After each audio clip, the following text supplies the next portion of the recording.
Hey guys, what's up? I wanted to come on here and do a video about how I got started in real estate investing. People are always asking me, how did I become a landlord? I was so young at the time.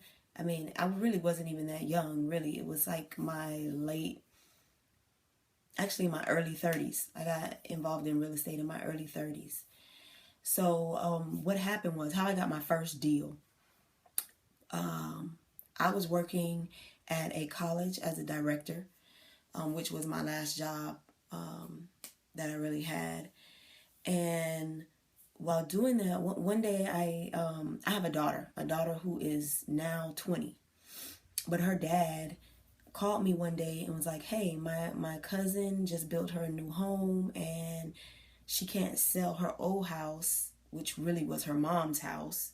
She has a small mortgage on it, and she wants to know if I, meaning him, wanted to take over the mortgage, and he wanted to know if I wanted to go 50-50, half and half on that property with him. Now, he had been a property owner. I mean, he had owned property, I want to say, from when we were in high school.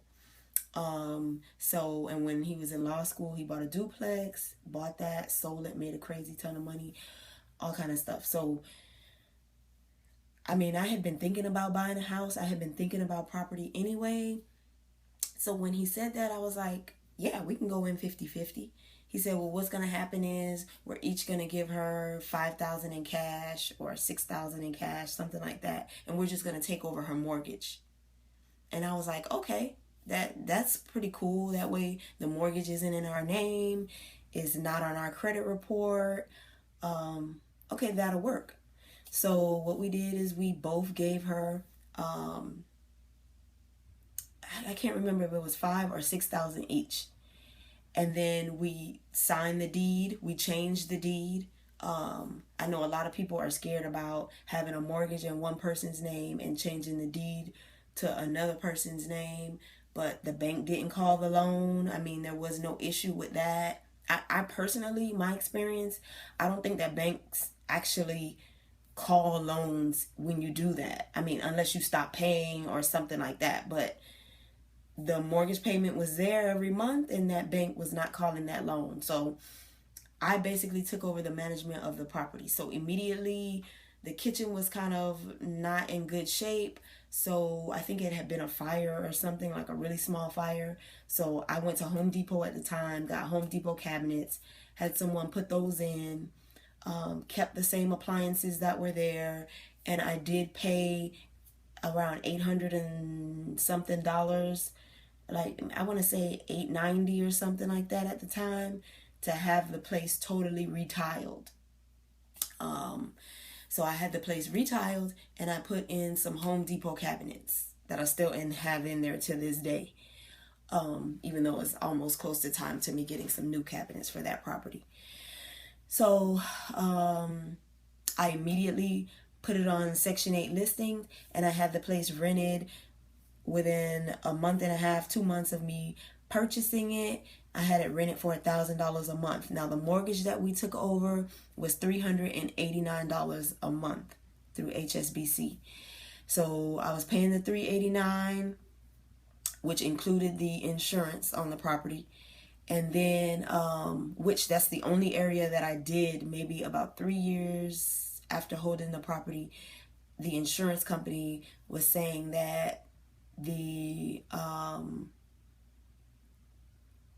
because I just kept the insurance also in her name. Since it was a family member of his, it really wasn't a big issue. So the property insurance and the mortgage was still in the same name, but the deed was in my name and my daughter's father's name.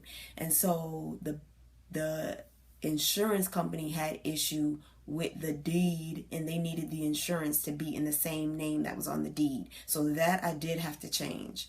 I had to get new insurance, which I got insurance with the same exact company.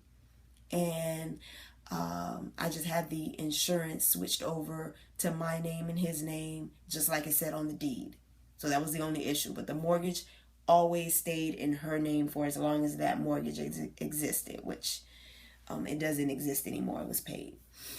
So yeah, so it was $389 a month, and the insurance was about the same as the property taxes. The property taxes were $1,100 at that time. They're $1,100 now. At that time, they were $900 a year, and the insurance was about $1,100 to $1,300 for the insurance. So the property was absolutely cash flowing, has always been cash flowing, and yeah, that was my first deal. It was an excellent deal. That was the only single family home though. Me and him, which now we're partners, we're business partners.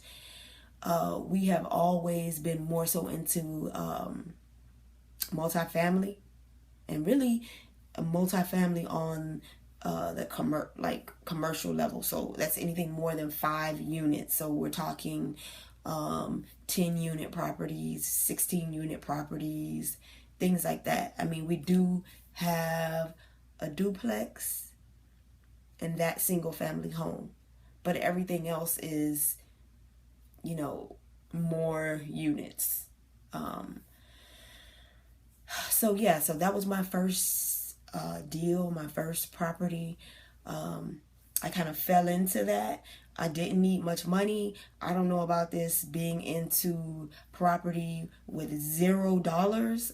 I just don't see how that is possible. Maybe it is possible. But I mean, just $0. I mean, like nothing at all. Like you don't have to go in and fix up the place, or you don't have to go in, and I just don't see how $0. But maybe because that's not my reality. You do have to have a little bit of dollars. So like I said, I mean, we both put in $6,000, and then we both split the fix-up cost. And I think in total, the total fix-up cost of that property was like $5,000. And so we both put in like $2,500 each. So that means I was all in at about $8,500. And then I rented the place out through Section 8. It was a 2-bedroom, 1-bath house, or it is a 2-bedroom, 1-bath house that I rented for $1,000 a month. The mortgage was $389, and that's where we were with that. So after all expenses, you took out mortgage, property taxes, and insurance. We were at about $550 a month in expenses. So the property cash flowed about $450 a month. And so actually that was excellent for a unit to be cash flowing about $450. I mean, because if you look at your goal, let's say your goal was to own 100 units to be cash flowing at $450, or even at $300. I mean, that's $30,000 a month that you would be generating. So, I mean, that's a lot of cash. So, but anyway, I'm going to start maybe doing a whole series on real estate investing, on multifamily investing. Like I said, the majority of what I own is multifamily, 10 units, 16 units, like bigger unit properties. So single family home, I have experience in owning single family home because that first property was a single family home, but I more so have more experience in multifamily. So, yeah, if you have any questions, you can ask me down in the description bar. Like, rate, comment, subscribe. Tell me what you want to know about. If you have any questions, let me know. And I'll be making more videos on this topic, real estate investing. All right. Thanks. Bye.